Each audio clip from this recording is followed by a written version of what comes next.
Hello, future doctors. I know you have been working hard for your upcoming NEET examinations. There are three types of students, always, right?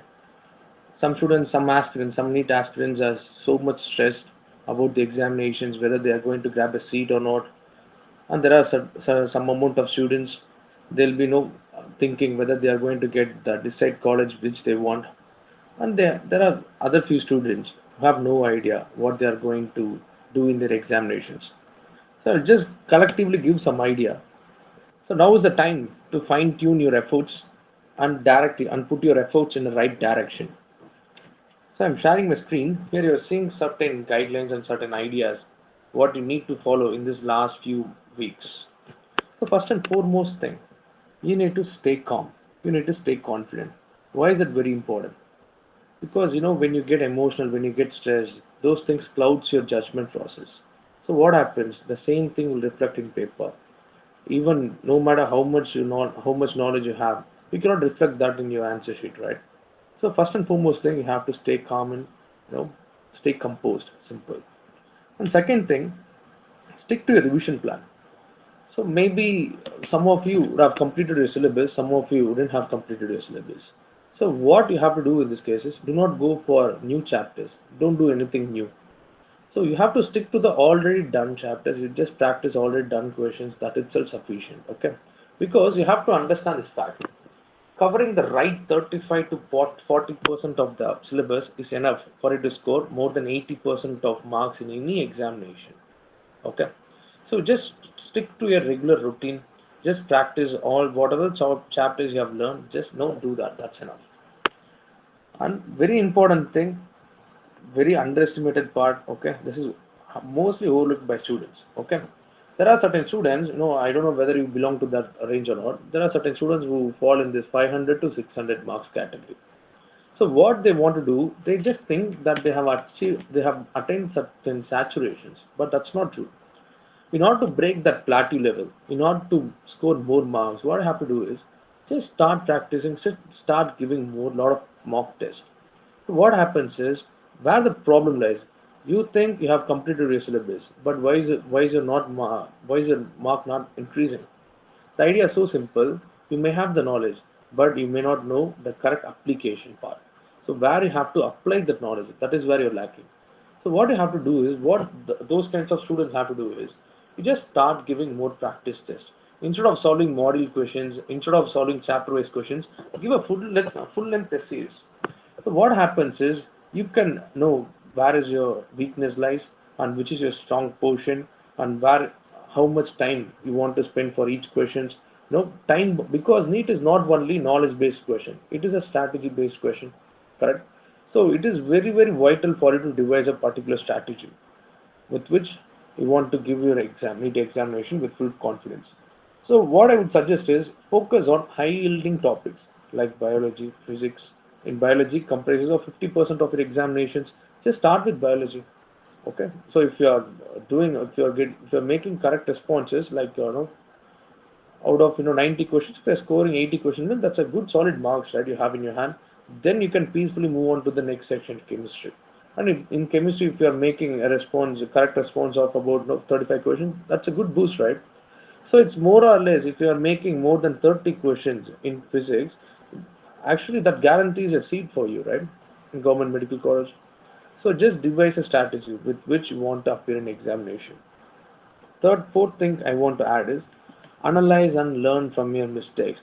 This is very, very important, because what we tend to do is, there is the saying that goes like this: if we do not rectify our mistakes, the same mistake we just tend to commit. Yes. So basically, just giving test and without reviewing the test, where what mistake you made, without doing all that sort of review system, if you're moving to the next test, that is not going to do any good. So once you are giving a test, you just go and analyze it. Why? What's the reason for you to giving a wrong response? Why did you not get the answer? Just analyze that. So that what happens? First, very important thing is, you can know where your weakness lies, so that you can go and practice on that. You can just convert that weakness into strength part. Correct? Okay. And you can. And one more thing is, you can avoid committing the same mistake in the actual exam day. So analyzing and learning from the mistake is very, very important. So apart from this, what are the other things you can do? It's like focusing more on biology, as I said, okay? As it carries 50% of the mark. So if you're scoring somewhere around 550 or 500, you know some amount of biology, I think, right? So for the students who are scoring 300 to 400 range, what they have to do? They have to complete their biology syllabus. Just focus on the part from which the questions are being asked regularly, repeatedly. Okay, for the past 5 to 6 years, all the questions that are being asked in examination are straightly extracted from NCERT book, exact lines, exact concepts. So for if you take 90 questions out of 90, 80 questions are from NCERT. So correct. So directly from NCERT. So can't you do that? NCERT is a two book, right? So no, it's just two volumes. You can do that. Okay.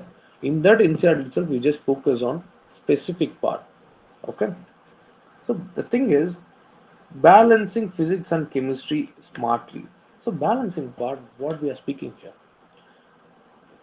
If I say no, have a concept, crystal clear concepts in physics or crystal clear concept in chemistry, I do not mean that you have to know in a what to say master's level. Okay, you don't need to do that. You just have to know, understand. You just have to have this understanding on chemistry or physics for a NEET level. In order to answer NEET question, you must have a sufficient understanding. That itself is required. You do not need to solve a big or difficult kind of question, not like tier 3 or tier 2 type of question. In physics, actually they are asking tier 1 type of question, right, which is very, very elementary. So just by formula application, just a one line, one step solution, right? So just focus on those questions. Out of 45, you are going to get 25 questions based on that. So remaining 20 questions, in that also 10 questions are like just have to little bit of mind. Just use little bit of common sense. That's it. You are going to get that. Okay. So not only spending time during studies, also spending allocating appropriate time during examination also is important when it comes to balancing physics and chemistry smartly. So it's not only about revising formulas, concepts. Okay, it's not only formulas that's going to get you mark. It's the knowledge where to apply that formula. For that, what you have to do, you have to go and solve more questions. Just give it like a test time. Okay. So the things are whatever videos you watch, whatever things you hear, whatever things you read, the idea is so simple. First learn, first get the knowledge, and then apply that knowledge appropriately. For that, what you have to do, you just give a test series. Just go for a series of tests. Just appear in that. What happens from every test, you can know right where you are standing and where you want to go. Okay, and other stuffs like health and sleep. These are overlooked. What happens is people just think studying for 12 hours is going to get you a seat likewise. That's not true. And also in everywhere, every year you're going to have a topper who says I studied for 12 hours, 16 hours, 24 hours, 25 hours. That's not true, right? Actually, it's not about the amount of hours you are spending. It's the quality of time. It's the productivity that matters. Correct? So how productive you are. If you're studying for 8 hours with an efficiency of 70 to 80%, that's the most beautiful thing you can do in a particular day. Correct? So that is just sufficient. You don't need to sit for 12 hours and 14 hours just doing some random stuffs. Just have a smart goals. Okay, it's about how well you set your goals. You just fix a limited amount of questions that you want to solve today. You just focus on that. You just take a test paper. I just want to complete this test today. Just fix that goal. Just do the test, review it. Where all you are making mistakes, just analyze that and just go back, study that. And for tomorrow, just again appear in the next test. That's it, simple. The process is so simple. Don't complicate that, right? And final thing is avoid social media interactions, distractions as actually. The main thing is I do not mean, I'm not saying don't use social media and waste your time, watching videos. It's not what I mean. Nowadays in social media, what happens is more than positivity, a lot of negativity gets into you. Okay, you just start to compare yourself with other people. You don't want that, right?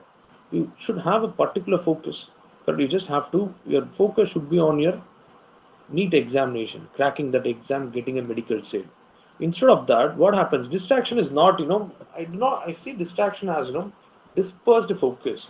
If you're if you are having a sustained concentration on one thing, that is a focus. Here, what happens if you use some social media? You just lot of thoughts come into your mind. Then what happens? You just tend to deviate from your initial focus, right? That thing we don't want. This examination is the time where all the amount of work you have done for the past 1 year is going to show its result. Correct?